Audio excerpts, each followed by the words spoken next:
الرحمن الرحيم الحمد لله رب العالمين صلى الله على سيدنا محمد وعلى آله وصحبه أجمعين رب اشرح لي صدري ويسر لي أمري واحلل عقدة من لساني يفقه قولي اللهم علمنا ما ينفعنا وانفعنا بما علمتنا وفقهنا إذا جهلنا وزدنا علما نافعا وعملا متقبلا يا كريم. وبعد، يقول المصنف محي الدين أبو زكريا الإمام النووي رضي الله تعالى عنه ونفعنا الله بعلومه وبركاته في الدارين، في باب صفة الإقامة، فصل: لا يشرع الأذان إلا للصلوات الخمس. So then, continuing this blessed work that we're reading through regularly, Kitab al-Adhkār, the book of remembrance. Al-Imam al-Nawawi radiallahu anhu arda, in section 26 was speaking about a description of the Iqamah. And then we went into a subsections that dealt with some certain legal rules. And we'll just go through these legal rules that Imam al-Nawawi radiallahu anhu arda, he mentions. The first point he said, لا يشرع الأذان إلا للصلوات الخمس الصبح والظهر والعصر والمغرب والعشاء وسواء فيها الحاضرة والفائتة وسواء الحاضر والمسافر وسواء من صلى وحده أو في جماعة. Adhan has only been revealed and given for the 5 obligatory prayers, and by extension the Jum'ah as being one of the substitute for one of the 5, on the Friday for substitute for Dhuhr. So the Adhan is only being revealed for those 5 prayers: Fajr, Dhuhr, Asr, Maghrib and Isha. The Fard Ayn prayers that are prayed in Jama'ah, the Jama'ah bringing together the believers, that's what we have the Adhan for. That's what the Adhan was revealed for. And legally, no difference whether Hadira, whether a current prayer or a missed prayer. If a qada is done in Jama'ah, then it's still sunnah for it to have an Adhan and to be prayed in Jama'ah. And the same if the person is a resident or a traveler, to fulfill the recommendation of a Jama'ah for a traveler, it's still good and blessed to have an Adhan and the Iqamah present if they're praying in Jama'ah. And the same if a person's praying by himself, where it's recommended and rewarded and encouraged to pray by yourself with an Adhan and an Iqamah, or praying in a Jama'ah. قال وإذا أذن واحد كفى عن الباقين. Then the next legal point that Imam al-Nawawi radiallahu anhu arda, he mentions that if a person does, if one person does an Adhan, then that's enough for everybody else. And that term denotes or represents the fact that the Adhan and the Iqamah, they are both kifaya, the collective duties. They're not individual duties required of every single person. As long as one in the masjid or the Jama'ah is taking place performs the Adhan or the Iqamah, that covers everybody. That covers everybody. And as he says, it's enough then for the rest. وَإِذَا قَضَى فَوَائِتَ فِي وَقْتٍ وَاحِدٍ أَذَّنَ لِلْأُولَى وَحْدَهَا وَأَقَامَ لِكُلِّ صَلَاةٍ.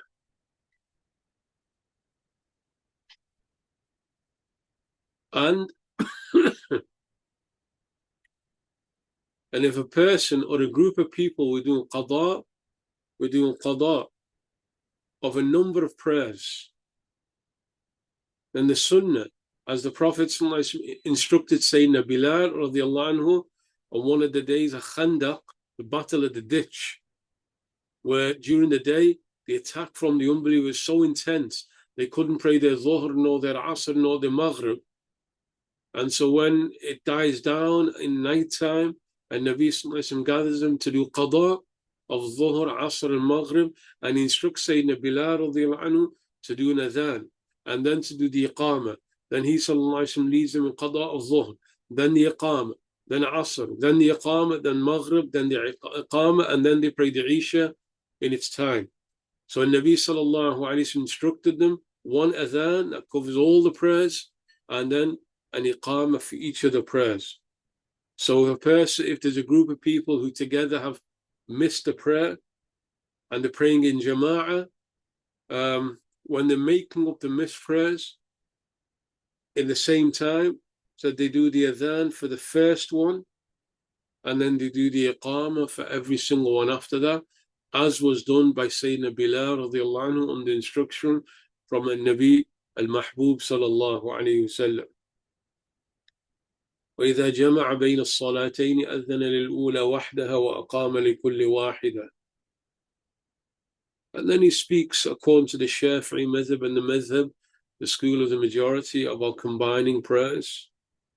If a person wants to combine two prayers, if a group of people to combine two prayers, where they have valid reasons, traveling, extreme weather conditions, there has to be valid reasons, as is based upon the Shafi'i, the Maliki, and the Hanbali madhab. And here on the madhab of Imam Shafi'i, he states that if there was going to take place an adhan for two prayers prayed together, Dhuhr and Asr or Maghrib and Isha, then the adhan is done for the first one, but the iqamah is done as a sunnah for the both. وأما غير الصلوات الخمس فلا يؤذن لشيء منها بلا خلاف. That's the only case where you have the adhan and the iqamah. It's for the 5 obligatory prayers and the Jumu'ah that replaces the Dhuhr on the Jumu'ah. They're the only prayers. That's why he then says, without any disagreement, in line with the Sunnah, we find that Nabi Sallallahu Alaihi Wasallam only ever had the adhan done for the 5 fard prayer. There are other prayers that are done in gatherings. You have the janazah, fard kifaya, a collective obligation. You have tarawih, sunnah. But in jama'ah, you have al-kusuf. You have the solar eclipse prayer, jama'ah. You have al-istisqa. Yani when they would gather for the dua for rain. And on some reports, they prayed together. There was no adhan for any of them. Salat al-Eid, the wajib jama'ah, or the sunnah jama'ah, according to the majority, there was no adhan for anything in the time of the Prophet and afterwards, except for the 5 fard prayers.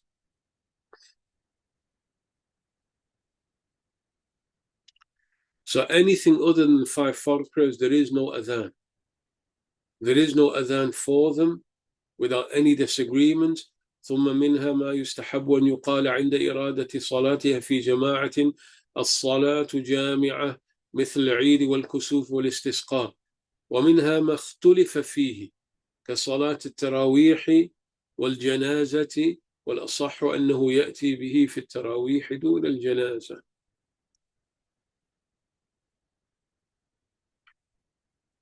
Then, even though the adhan and the iqamah is only for the 5 fard prayer, nothing other than that, but it is encouraged and rewarded for certain prayers that when they're about to gather together for a statement to be, an announcement to be made, as-salatu jami'ah, the prayer is about to take place. That's done for Salat al-Eid. That's done for the solar eclipse where there's a jama'ah. That's done for the rain prayer. And then he says there's some about which there's a disagreement.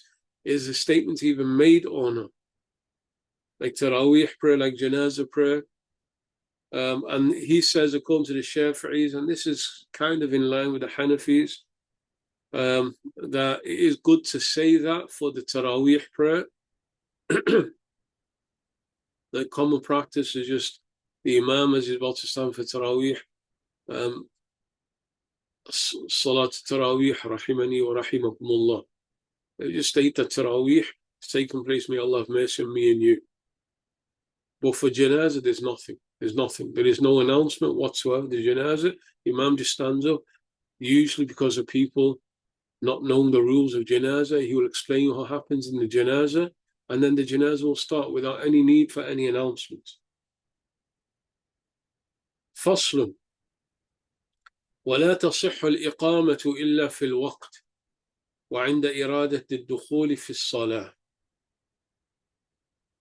Then the next point that he mentions, the next subsection, and these are further rules,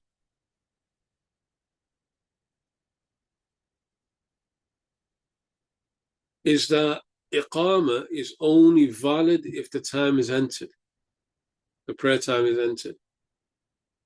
And it's only done when the prayer is about to start.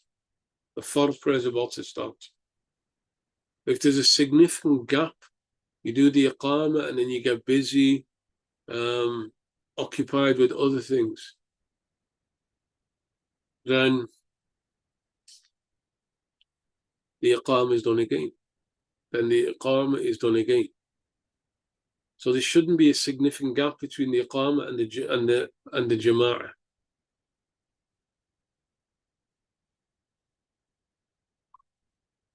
ولا يصح الأذان إلا بعد دخول وقت الصلاة إلا الصبح فإنه يجوز الأذان لها قبل دخول الوقت. واختلف. Then he says that Adhan also can only take place once the prayer time is entered. And if the Adhan takes place before the prayer time, there's a genuine mistake. And I've prayed in a masjid where the mu'adhin didn't realize he made a mistake with the time. I think it was the clock itself was wrong. So he ended up starting the Adhan just before the time had started. That requires repeating.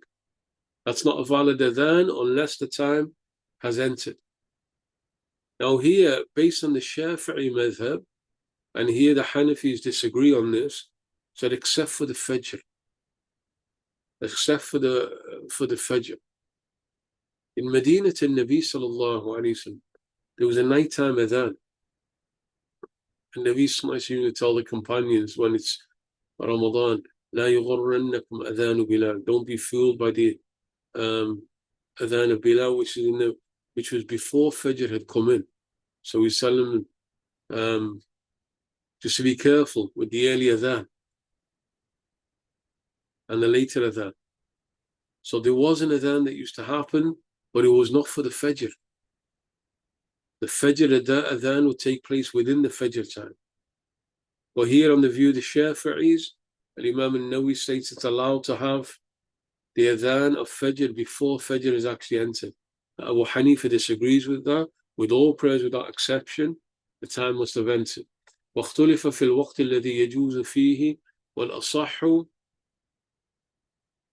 أنه يجوز بعد نصف الليل وقيل عند السحر وقيل في جميع الليل وليس بشيء وقيل بعد ثلثي الليل والمختار الأول.